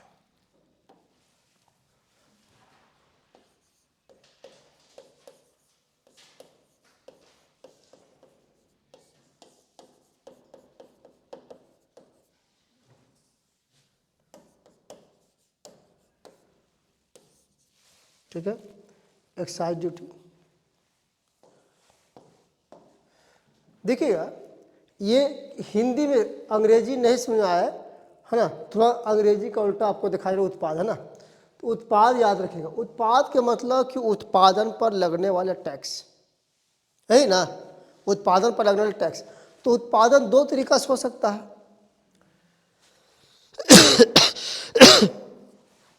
उत्पादन दो तरीका से, एक राज्य हो सकता है कि प्रशली कर सकता है, एक होता है कि केंद्र के द्वारा उत्पादन किया जा रहा होगा, है ना, सेंट्रल गवर्नमेंट के द्वारा, एक होता है स्टेट गवर्नमेंट के द्वारा। तो यानी कि मैन्युफैक्चरिंग की बात किया जाए, विनिर्माण की बात किया जाए, थोड़ा समझ लीजिए, तो एक जो होता है ना, तो अगर केंद्र अगर लगाता है ना, केंद्र के द्वारा, तो उस पर कहते हैं केंद्रीय उत्पाद शुल्क, केंद्रीय, अब बताते थोड़ा सा, केंद्रीय उत्पाद शुल्क। और राज्य के द्वारा लगाया गया तो उसको क्या कहते हैं हम लोग, राजकीय उत्पाद शुल्क, है ना, क्या था, या नहीं, राज्य उत्पाद शुल्क, राजकीय नहीं, राज्य उत्पाद शुल्क, ठीक है। मतलब कि सेंट्रल एक्साइज ड्यूटी और स्टेट एक्साइज ड्यूटी। अब बात आता है कि केंद्र सरकार, है ना, किन उत्पादों पर वो है ना उत्पाद शुल्क नहीं लगाती होगी, उसमें राज्य सरकार लगाती है। तो राज्य सरकार जो लगाती है ना, यानी कि जो भी वस्तु को उत्पादन हो रहा है उस सारी वस्तुओं पर उत्पाद शुल्क लगेगा, ये निश्चित है। लेकिन कुछ वस्तुओं पर, कुछ उत्पाद पर केंद्र लगाएगा तो कुछ उत्पाद पर राज्य लगाएगा। लेकिन कहाँ पर अधिकार होता है राज्य को लगाने का? तो जितने भी मादक पदार्थ देख रहे हैं, मादक पदार्थ समझ में आता है क्या? हाँ, जितने नशीले पदार्थ होते हैं है ना, टेंशन फ्री करने वाले, जो भी समझिए आदमी कहता है ना, पीने वाला की एक ही चीज़ देखिए है ना, अरे थोड़ा सा टेंशन है, टेंशन फ्री कर रहे हैं, मतलब कि पैसा नहीं जो टेंशन है, और जाने के लिए वहाँ पैसा है उसको। हमको ही मतलब 500 रुपये आदमी से खोए रहे, 500 रुपये रहता ना, तक घर में कुछ खर्चा लेकर ना दे देते कुछ सामान, तो उसके लिए टेंशन है कि घर में कैसे चावल आटा जाएगा। लेकिन वो 500 रुपये घर में खर्चा ना करके 500 रुपये उधर जाके खर्चा करके आएगा, बहुत टेंशन में थे। हमको यही ना, मतलब कौन हिसाब से कैलकुलेट करता हमको यही नहीं समझाता है कौन हिसाब से कैलकुलेट करता है, मतलब एक से एक, मतलब हर एक तरह के बात उसका जोड़ है, तोड़ है, जोड़ नहीं तोड़ कहिए। अगर उसको अगर कहा जाए कि अब मत कम पीजिए, दिक्कत हो जाएगा, बीमार। फलना आदमी के कौन पीता था, फलना आदमी छूता था उसको, फिर भी देखो उसको लीवर डैमेज हो गया, तो कोई जवाब ही नहीं है। तो कोई जवाब है? कोई जवाब नहीं है। मतलब हर एक का उदाहरण उसके पास है, पीने वाला के पास। जब कहना कुछ भी बड़ा, देखिए पीना एक अलग चीज़ होता है, एक शौकीन अलग होता है। हाँ, कभी कभी आदमी शौक से कभी यूज कर लिया, अलग बात है। और आप मेरे ऊपर मत सोचिए कि सर आप भी यूज करते होंगे ऐसा कोई बात नहीं है ना, ऐसा कोई बात नहीं, सब कोई है ना, मेरे सामने ये सब शौक की बात नहीं है। तो शौक अलग चीज़ है, आदमी उसको प्यार से कभी कभी जो नहीं पीता उसको भी पिला देता है कि चलिए थोड़ा सा पी लीजिए, है ना, ज़बरदस्ती आदमी पिला देता है।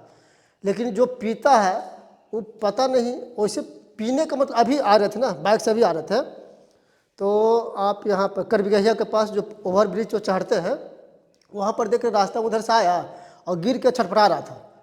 हम मेरे सामने गिरा, हम थोड़ा सा दूरी पर थे, हम समझ लिए कि पी के छटपटा रहा है।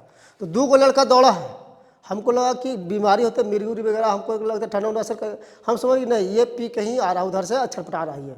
2 लड़का दौड़ा, और जब दौड़ा ना तो कुछ देर पर देखे ना कि रुक गया, हम समझ कि उठ के फिर चले लगा हुआ अब समझ गए कि उठ के फिर से चलने लगा होगा, गिर गया, गिर के अपना उठ नहीं पा रहा होगा। सुबह ठंडा का समय है, हाँ ठंड कम करने के लिए जाके सुबह मार लिया होगा क्या पता है। तो ये जितना उत्पाद है ना, जितना आप मादक पदार्थ देख रहे हैं, शराब वगैरह, तंबाकू जो भी है, उस सारी उत्पाद पे है ना केंद्र सरकार टैक्स नहीं लगाती है। वो किसका अधिकार है? राज्य सरकार का। इसीलिए बिहार में अगर देखिए शराब जो बंदी हुआ था उसमें राज्य सरकार को बहुत घाटा हो गया था, क्योंकि बहुत मतलब सबसे ज़्यादा इसी से उसका है ना आमदनी था, सबसे ज़्यादा।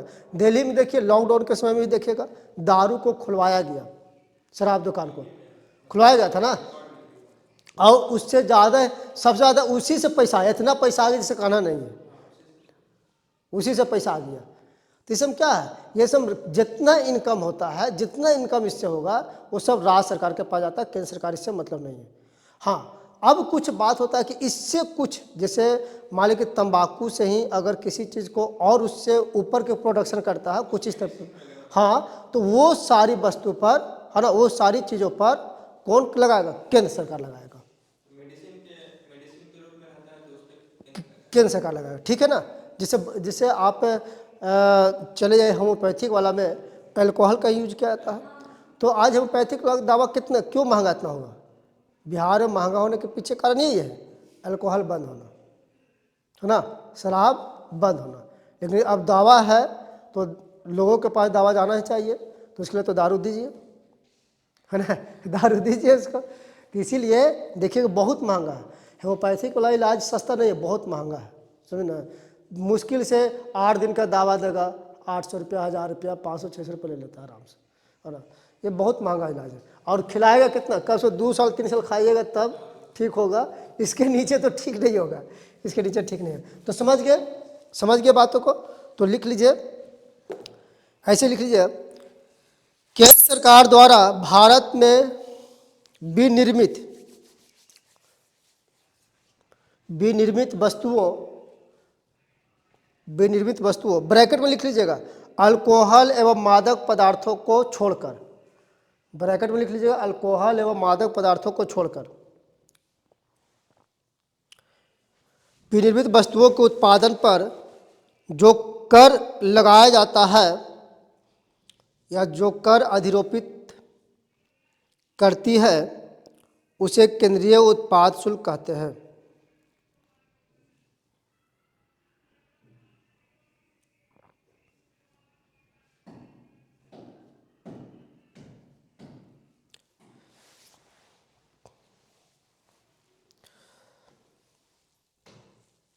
ठीक है, यहाँ पर थोड़ा सा एक लाइन लिख लीजिए, आर्टिकल 226 इसी में लिख लीजिए। ठीक है, अनुच्छेद 226 के अंतर्गत शराब, गांजा और तंबाकू जैसी मादक वस्तुएं राज सूची के विषय में आती है, राज सूची के अंतर्गत आती है।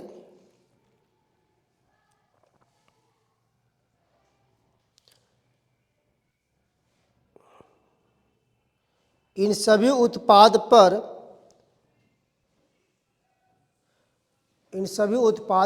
राज्य सरकार द्वारा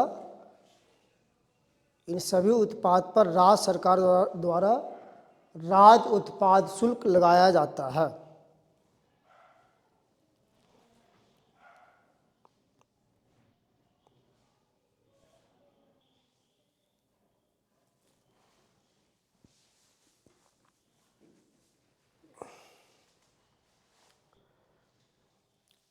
ठीक है, किंतु इनसे निर्मित होने वाले उत्पादों पर, किनसे, इन सभी से जो मादक पदार्थ था, है ना, किंतु इनसे निर्मित होने वाले उत्पादों पर केंद्र सरकार कर लगाती है,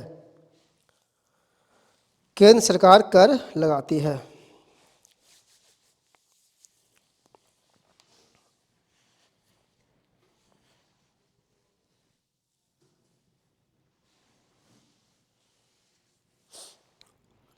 अब इनडायरेक्ट टैक्स कैसे हो गया? कोई भी वस्तु का उत्पादन होता है, कोई भी कंपनी अगर वस्तु का उत्पादन कर रही है तो उस वस्तु पर इनडायरेक्ट टैक्स लिखा रहता है और वो टैक्स हम लोग से वसूल करती है ना, जो उसको खरीदता है, जो उसको उपभोग करता है ना, उससे टैक्स वसूल के और वो कंपनी सरकार को देती है। इसका मतलब इंसिडेंट्स और इम्पैक्ट अलग अलग जगहों पर लग रहा है ना। इंसिडेंट्स के रूप में हम लोग हो गए और इम्पैक्ट हो गया कंपनी। ठीक है, इसीलिए वो इनडायरेक्ट टैक्स के रूप में आता है। ठीक है, अब हम लोग बैट पढ़ने से पहले एक चीज पढ़ लेते हैं, उसके बाद बैट का पढ़ेंगे। ठीक है, बैट को पढ़ने से पहले हम लोग सीमा शुल्क लिख लीजिए, कस्टम ड्यूटी, उसके बाद बैट हम लोग पढ़ेंगे।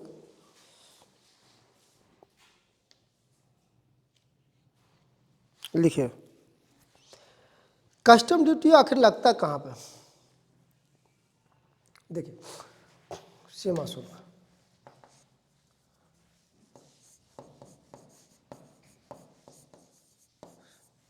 सीमा शुल्क जो आखिर लगेगा वो वस्तु के आयात निर्यात पर। कहाँ पे? वस्तु के आयात निर्यात पर। वस्तु का आयात निर्यात पर सीमा शुल्क लगता है, और वस्तु का आयात निर्यात पर जो लगता है सीमा शुल्क, वो कौन लगाता है? ये लगाता है केंद्र सरकार। कौन लगाता है? ये केंद्र सरकार लगाएगा। और बहुत सारा फंडा है जो आगे बताते हैं हम, केंद्र सरकार लगाएगा।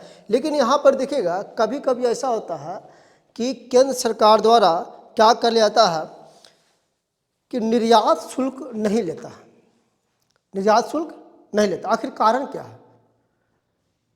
मतलब एक्सपोर्ट, हाँ, टैक्स नहीं लेता, क्या कारण है कि नहीं लगाता? इसके पीछे कारण क्या है?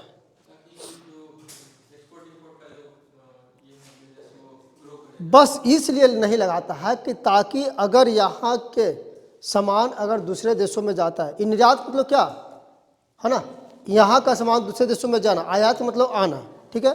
तो अगर यहाँ का सामान दूसरे देशों में जाएगा तो वहाँ का विदेशी मुद्रा हमारे पास आएगा, ठीक है। और यहीं पर अगर टैक्स ज़्यादा लगा देता है, मतलब टैक्स लगा दिया, तो टैक्स लगाने के पीछे एक कारण ये हो जाता है कि जो सामान हम यहाँ से वहाँ भेज रहे हैं दूसरे देशों में, वहाँ जाकर क्या हो जाएगा, वही सामान मतलब आम है, ठीक है, एक्चुअली वहाँ पर आम 100 रुपया केजी है, वही आम है ना, और यहाँ से जो आम भेज रहे हैं है ना, वही आम भेज रहे हैं, टैक्स लगा के 120 रुपया केजी वहाँ पर पड़ रहा है। अब बताइए कौन सा आम खरीदेगा? यही ना खरीदेगा, कहा कि 120 रुपये वो वही चीज़ खरीदेगा, नहीं खरीदेगा। इसका मतलब निर्यात को क्या करेगा, ये प्रभावित कर देगा। टैक्स लगाने से क्या होगा, निर्यात क्यों जाएगा, वहाँ पर खरीदेगा नहीं व्यापारी का सामान यहाँ के, तो यहाँ से कोई जाएगा कहे छोड़ो, वहाँ जाते हैं कोई पूछता ही नहीं मेरा सामान का, है ना। तो इसीलिए यहाँ के कीमत को कम करने के लिए, है ना, कीमत कम रहेगा तब ना वहाँ जाएगा तो प्रॉफिट ज़्यादा होगा यहाँ के व्यापारी को, और जब मतलब कि जब प्रॉफिट होगा तो और सोचेगा कि और वहाँ पर जाके बिक्री करें, और जितना ज़्यादा निर्यात होगा उतना ही ज़्यादा क्या होगा, मुद्रा हमारा वहाँ का, है ना, विदेशी करेंसी क्या होगा, यहाँ पर आएगा, और विदेशी करेंसी जितना ज़्यादा रहेगा उतना ही ज़्यादा हमारा देश क्या होगा, अर्थव्यवस्था मजबूत रहेगी। समझ आया? ठीक है, तो लिख लीजिए थोड़ा सा।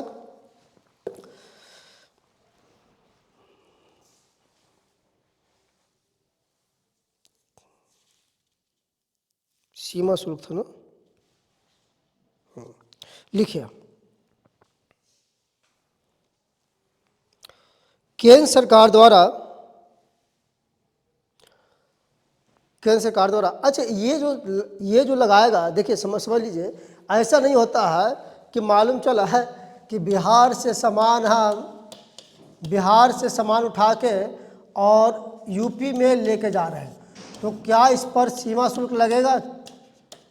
बताइए, इस पर सीमा शुल्क लगेगा कि नहीं? बिहार भी तो बॉर्डर है, यूपी भी तो बॉर्डर है, सीमा शुल्क लगेगा कि नहीं? हम बता रहे कि सीमा शुल्क केंद्र सरकार लेते हैं, सीमा शुल्क केंद्र सरकार वसूलती है, ठीक है। आ जाइए, हैं?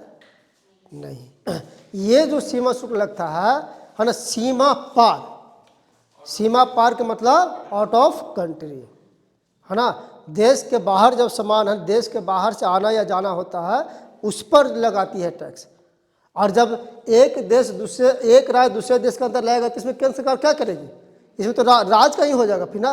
हम पहले ही बता दिए हैं कि सीमा शुल्क केंद्र सरकार लेती है, मतलब केंद्र से बाहर की बात होती है, ठीक है। चलिए बात को समझिए।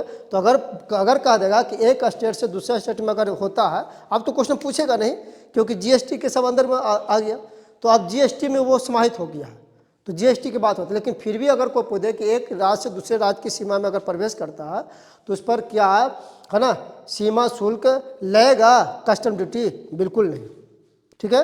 कस्टम ड्यूटी लगेगा केंद्र से बाहर, ठीक है। लिख लीजिए, केंद्र सरकार द्वारा वस्तुओं के सीमा पार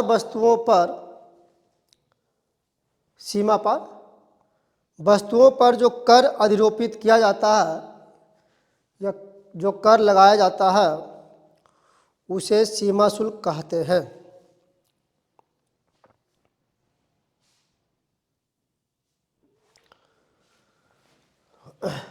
तो यहाँ पर हम बताए आयात और निर्यात, है ना, क्या बताए, आयात और निर्यात की बात कहें तो इसका मतलब जब आयात होगा तो उस पर कोई आयात शुल्क, है ना, जब कोई वस्तु आएगा, जब विदेशी वस्तु यहाँ पर आएगा तो उस पर क्या होगा, इंपोर्ट टैक्स लगेगा ना, आयात शुल्क लगेगा, ठीक है,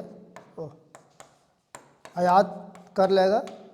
और जब यहाँ से सामान जाएगा कहाँ, दूसरे देशों में, तो वहाँ से निर्यात करेंगे, तो इसलिए इस पर क्या लगेगा, निर्यात शुल्क। क्या लगेगा, निर्यात शुल्क लगेगा,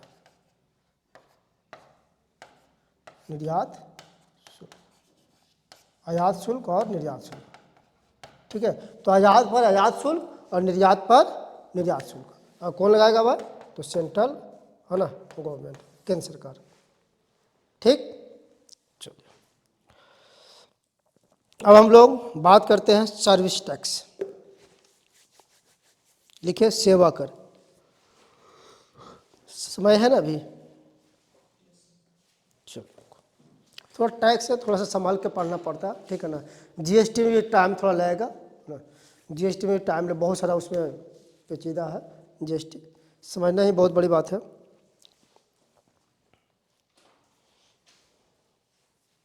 लिखिए, देखिए ये जो टैक्स था पहले ये टैक्स नहीं था, सर्विस टैक्स पहले ये नहीं था। बाद में इसको एक समिति का गठन किया गया था जिसका नाम था चेलैया समिति। क्या नाम था? चेलैया समिति।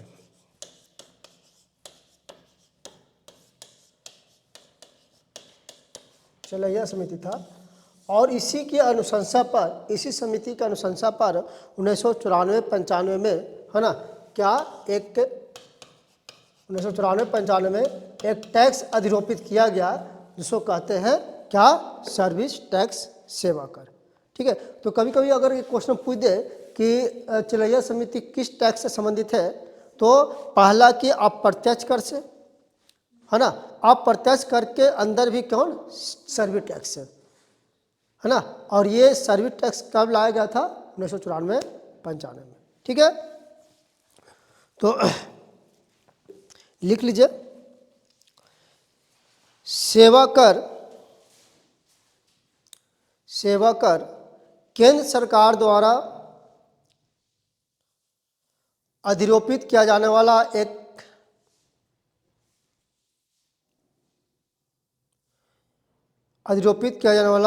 एक अप्रत्यक्ष कर है।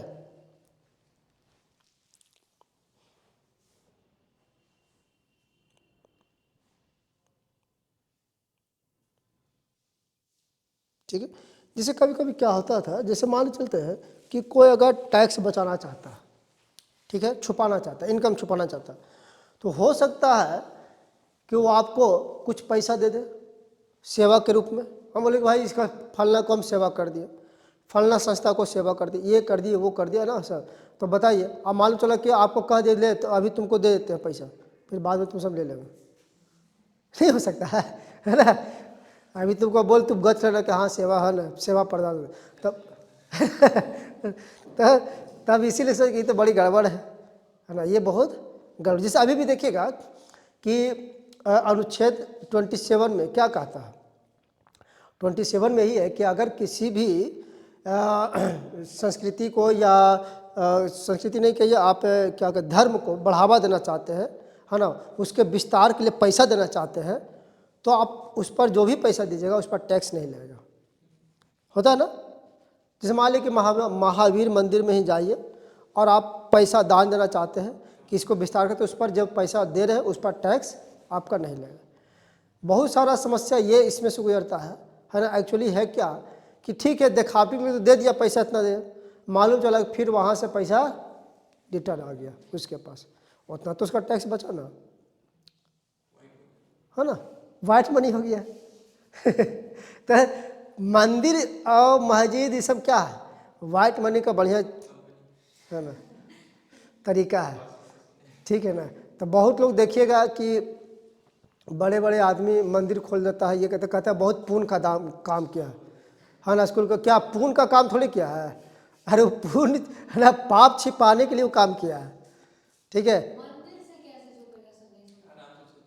नहीं अभी ना, जैसे मंदिर में विस्तार करना चाहते हैं, ठीक है, तो अगर किसी जैसे महावीर मंदिर में ही आप विस्तार करना चाहते हैं, कुछ आपको लगा कि हम कुछ पैसा दे दें, ठीक है, आप बड़े आदमी हैं, पैसा दे, 150 की बात नहीं कर रहे हैं, हाँ करोड़ों रुपए की बात करें। 150 में हम लोग से कौन पूछेगा? हम लोग तो अरे 150 में तो देने वाला सोचता है अरे एक पैसा ज़्यादा हो गए। एक बात बताते हैं, कहाँ मंदिर था, कोई दक्षिण भारत की मंदिर था, तो वहाँ पर क्या किया था, एक कुरफाती दीवार, वहाँ पर क्या किया था, जहाँ पर दान पेटी था ना, वहाँ पर QR मतलब ऑनलाइन भी पेमेंट तो QR कोड लगाया। हाँ, तो क्यूआर कोड लगा हुआ था और वो क्यूआर कोड जो था कोई कुरफाती लड़का लगा दिया था, दिमाग वाला लगा दिया। क्यूआर कोड वो जो बेचारा दे ऑनलाइन पेमेंट करे, बाद में कहा कि साहब ऑनलाइन पेमेंट पैसा ही जा रहा कहाँ है? बाद में पता लगा ये तो मंदिर के द्वारा लगाएगा क्यूआर कोड है, ये नहीं है ना, ये किसी के द्वारा, सोचो कितना पैसा कमा लिया। ये सब कुरफाती दिमाग लगाता है, एक से कुरफाती दिमाग है। तो ये सब जैसे ये जो पैसा होता है ना, आप विस्तार के लिए, मंदिर मस्जिद के विस्तार के लिए आप पैसा दे रहे हैं, तो जितना पैसे दीजिए है ना, वो अनुच्छेद 27 यही कहता है इस विस्तार के लिए पैसा देता है तो वो टैक्स फ्री है। जैसे मान लीजिए आप 1 करोड़ रुपये दे दिए तो उस 1 करोड़ पर आपका टैक्स नहीं लगेगा। अगर वो 1 करोड़ रुपये घर में रखेगा तो क्या होगा, उस पर आपको टैक्स देना पड़ेगा। तो आप अपने मन से ना दिए हैं। वो अपने मन से दिए हैं, ठीक है ना। अगर मंदिर में सही इस्तेमाल करके दिए तो बेचारा इस्तेमाल कर लेगा, और नहीं तो परसेंटेज पर दिए हैं कि देखो भाई 1 करोड़ रुपये दे रहे हैं है ना, पैसा छुपाने, काला धन मेरे पास है, ऐसा करो कि 20-25 लाख रुपये तुम ले लेना, अब बाद में हम बता देते, पहले दिखा देते हैं सरकार को कि 1 करोड़ रुपया हम दान दिए हैं, ठीक है, उस पर टैक्स तो लगेगा नहीं, अब बाकी 75 लाख हमको रिटर्न कर देना, है ना। तो वाइट मनी हो गया, भगवान जी वाइट मनी कर दिए उसको। भगवान जी वाइट मनी कर दिए, मतलब कि भगवान को भी अपने साथ है ना नहीं छोड़ रहा है। एक से एक दिमाग है, समझे ना। चलिए, हाँ तो क्या बोल रहे थे, क्या लिखे, एक अप्रत्यक्ष करे, है ना। तो ये जो जाएगा ये सेवा के बदले में देना पड़ेगा, और जो सेवा के बदले में मतलब कि जो दे रहा उसी को टैक्स भरना पड़ेगा। किसको, उसी को टैक्स भरना पड़ेगा। लेकिन मंदिर वाला भी फ्री है, अनुच्छेद 27 के उस संविधान में ही है, ठीक है।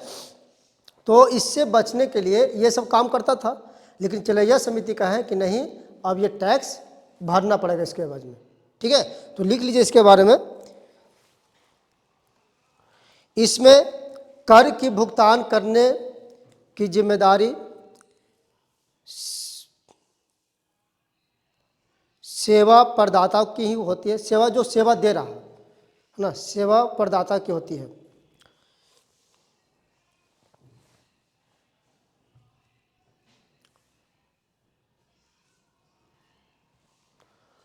और यह कर सेवाओं के एवज में लगाया जाता है, सेवाओं के एवज में लगा, जो सेवा दे रहा है उसके बदले में लगाया जाता है। सेवा देना भी गुनाह है ना, टैक्स भरिए। इस कर को चलैया समिति की सिफारिशों के आधार पर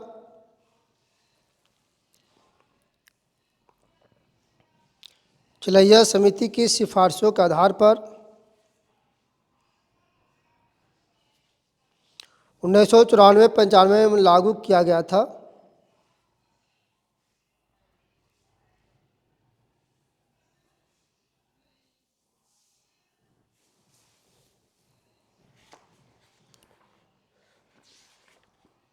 चौरानवे 95 में लागू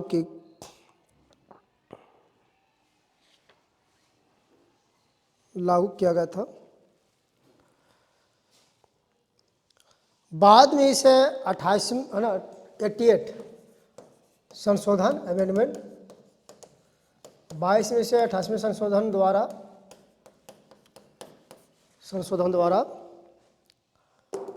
संविधान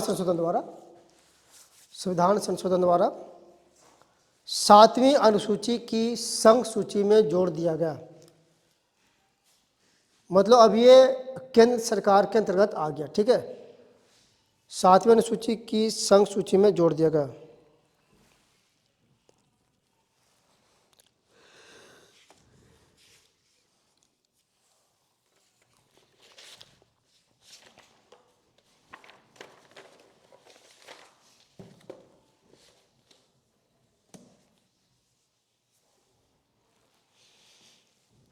अब हम लोग बात करेंगे सेल्स टैक्स, लिखिए बिक्री कर।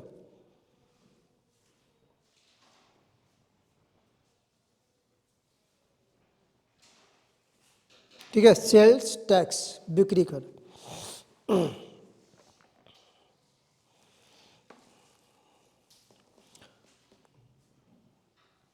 तो सेल्स टैक्स देखिए, एक राज्य के अंदर भी बिक्री होता है ना, और राज्य एक राज्य से दूसरे राज्य में भी बिक्री होता है। अगर वहीं पर अगर केंद्र से बाहर चला जाएगा तो फिर कौन सा ड्यूटी? कस्टम ड्यूटी लगेगा। ठीक है, वो तो केंद्र सरकार लगाएगा। तो यहाँ पर सेल्स टैक्स जो लगेगा,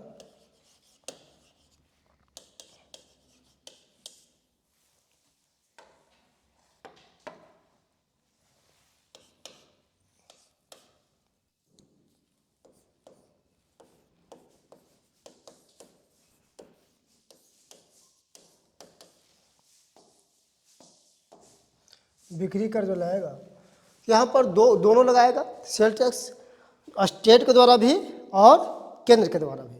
तो यहाँ पर जो लगेगा, यहाँ पर समझ लीजिए, तो जो राज्य के द्वारा लगाया जाएगा उसको कहेंगे हम लोग स्टेट सेल्स टैक्स। क्या कहेंगे हम लोग?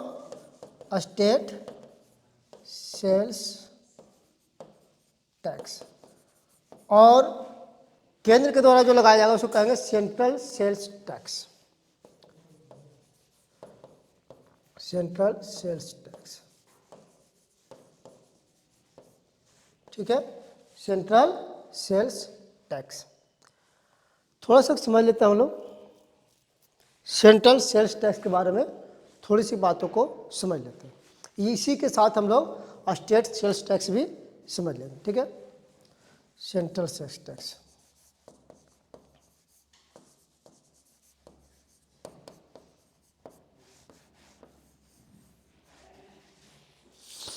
मान लीजिए कि कोई राज्य, हम दो राज्य का नाम ले लेते हैं, बोलिए कौन सा राज्य ले? एगो अपना बिहार ले लेते हैं, झारखंड ले लें, चलिए चलिए कोई बात नहीं, हाँ ना, बिहार ले लेते हैं और एक झारखंड ले लेते हैं। ठीक है, चलो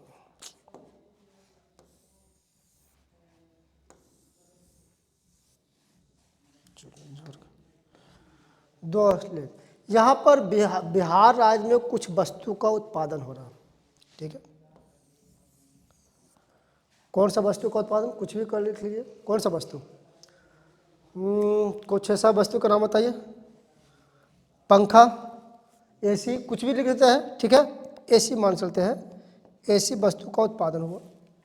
ठीक है, और जब उत्पादन हुआ इसका क्या हुआ? उत्पादन हुआ यहाँ पर, और ये उत्पादन होगा तो यहाँ उत्पादन होगा तो किसी न किसी व्यापारी के पास जाएगा, बिजनेसमैन के पास जाएगा, तो ये बिजनेसमैन के पास चला गया, किसी न किसी व्यापारी के पास ये चला गया। यानी कि उसी स्टेट में, बिहार में ही वस्तु का उत्पादन हो रहा है और उसी स्टेट में ये किसी व्यापारी के पास सामान चला जाता है, कोई व्यापारी इसको खरीद लेता है। अब जो व्यापारी खरीदा है ना, इसको यहाँ पर अब क्या देना पड़ेगा? राज बिक्री कर इसको देना पड़ेगा। ठीक है, क्या देना पड़ेगा? यहाँ पर पहले राज बिक्री कर यहाँ पर देना पड़ेगा, क्योंकि ये जो बेचेगा सामान का टैक्स जोड़ के इसको बेचेगा, यानी कि व्यापारी को यहाँ पर राज बिक्री कर इसको भरना पड़ेगा। ठीक है, अब यहाँ की बात आती है दूसरी बात, जो कंपनी है तो कंपनी के द्वारा उत्पादन किया गया है तो उस कंपनी को क्या भरना पड़ेगा? निगम कर। ठीक है, सेंट्रल एक्साइज ड्यूटी पढ़ा है,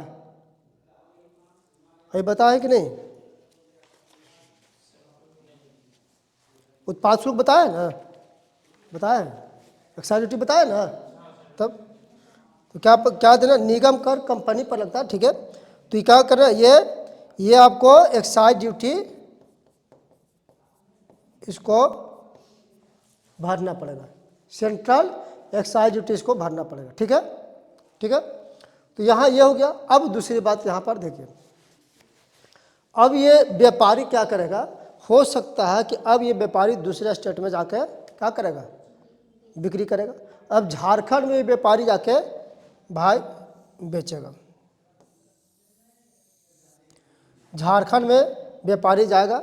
अब झारखंड में व्यापारी जाएगा तो अब एक स्टेट से दूसरे स्टेट की ओर जा रहा है। क्या जा रहा है, एक स्टेट से दूसरे स्टेट की ओर जाएगा। और जाएगा तो कैसे, किसी न किसी चीज़ के द्वारा जाएगा, है ना, ट्रेन के माध्यम से, बाई बस, जैसे जाए, है ना। तो जाएगा तो उसमें वहाँ पर अब क्या देना पड़ेगा, सर्विस टैक्स देना पड़ेगा। क्या देना पड़ेगा, सर्विस टैक्स इसको लगाना पड़ेगा।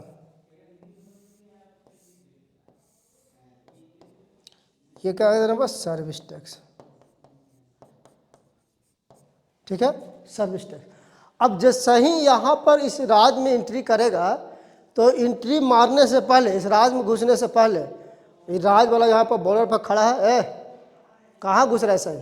अब यहाँ पर हमको एंट्री करने के लिए पैसा दो, तो जब यहाँ पर क्या देना पड़ेगा, इसको एंट्री टैक्स देना पड़ेगा। क्या देना पड़ेगा यहाँ पर, है ना, प्रवेश करने के लिए क्या देना पड़ेगा, एंट्री टैक्स देना पड़ेगा। देख लीजिए कितना टैक्स लगेगा बेचारा का, वस्तु ऐसा ही महंगा नहीं हो जाता है, इसको एंट्री टैक्स इसको देना पड़ेगा।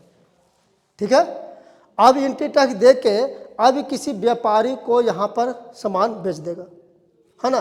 कोई व्यापारी यहाँ पर सामान खरीद लेगा, इसका कोई भी व्यापारी यहाँ पर सामान खरीद लेगा। और ये व्यापारी झारखंड का है। अब ये भी व्यापारी जो खरीदा है ये भी किसी को बेचेगा, है ना, ये भी किसी को बेचेगा। तो ये किसी व्यापारी को यहाँ पर बेच रहा है,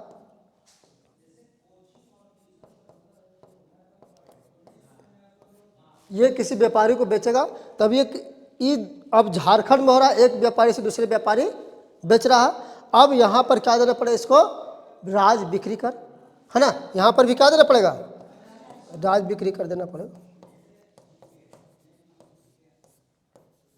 अब सोचिए कितना वस्तु महंगा हो गया, जो सोचिए, है ना, कितना वस्तु महंगा हो गया है।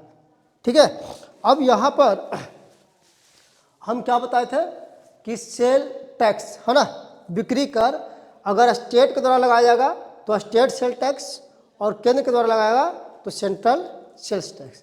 ठीक है, तो यहाँ पर अब एक स्टेट सेल टैक्स के मतलब एक राज्य के अंदर क्या लग रहा है, एक राज्य के अंदर जो टैक्स लग रहा है वो क्या करा रहा है, स्टेट सेल्स टैक्स।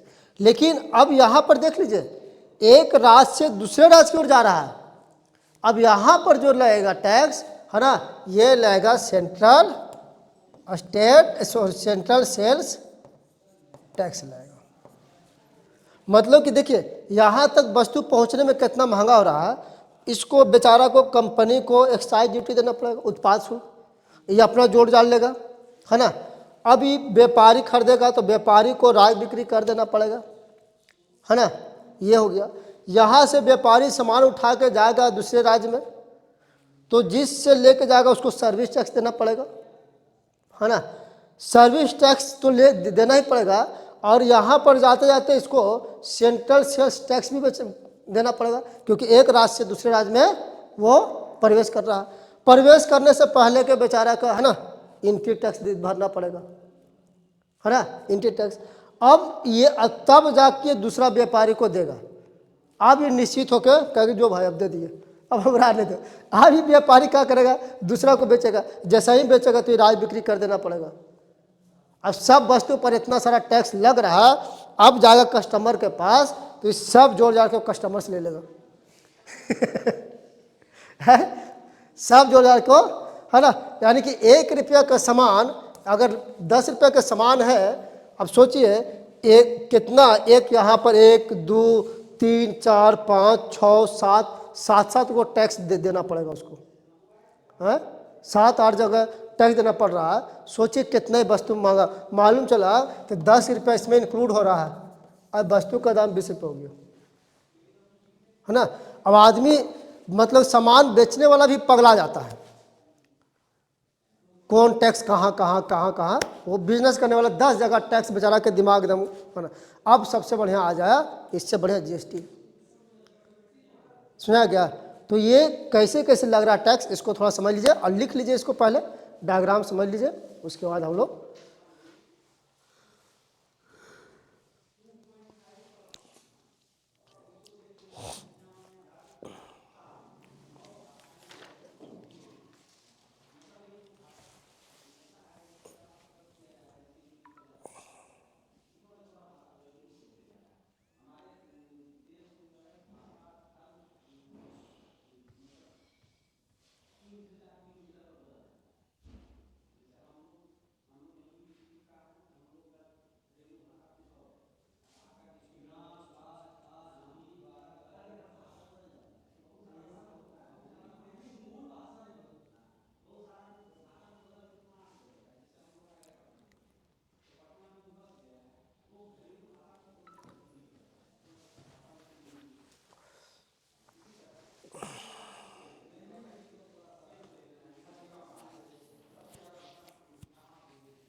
ठीक है, समझ में आ गया ना। ठीक है, अब इसके बारे में हम लोग कल पढ़ेंगे, इसके आगे है ना। इसको केंद्रीय बिक्री कर को कल बढ़िया से लिखा देंगे। और कौन सा, ये कई बार क्वेश्चन पूछा भी गया है, इसको कौन टैक्स और कहा जाता है, जीएसटी को किस नाम से जानते हैं ना, ये थोड़ा थोड़ा नाम को बता देंगे। और कल वैट के बारे में चर्चा करेंगे, है ना। और जब जीएसटी बताएंगे तो अब देखें कि वैट ही एक प्रकार का जीएसटी आपको दिखाई देगा। ठीक है ना, तो हम लोग जीएसटी का अच्छा खासा क्लास चलेगा। ठीक है, तो हम लोग फिर मिलते हैं। कोई दिक्कत आज के क्लास में नहीं ना?